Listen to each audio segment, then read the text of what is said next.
We're on chapter 7, the transcendent author of history.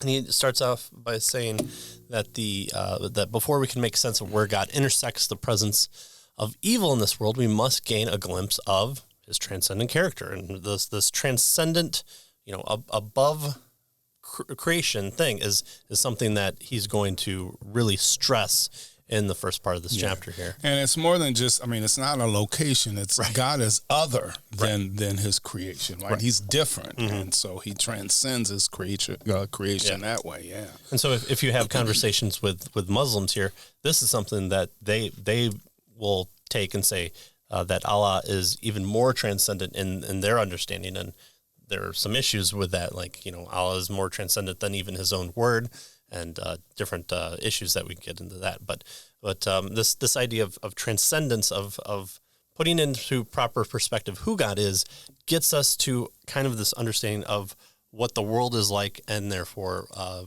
the answer to the problem of evil. And so that's why he's starting off here. So he also says that Scripture uncovers a magnificent vision of God that is overwhelming. It makes small-souled people nervous. It is anchored in several unmistakable and fundamental truths. And one of those first truths is that God's transcendence means that he is the eternal, infinite, wholly sufficient I am. And so he says that he is the uncreated creator, possessor, and sustainer of some things. Nope, not some things.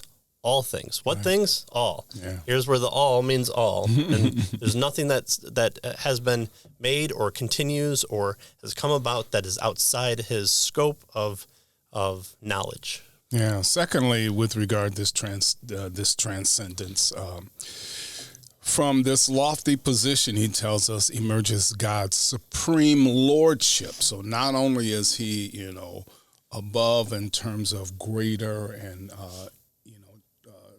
infinite and eternal, but he's also Lord, right? He is completely sovereign. He controls it and decreeing all that transpires in the course of history.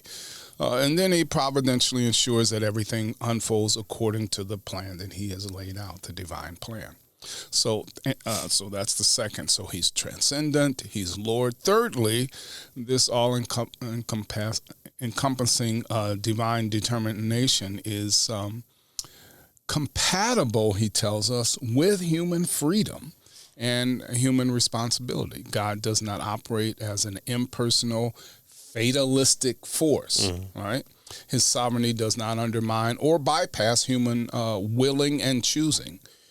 Christensen tells us that God coerces no one to do what they do.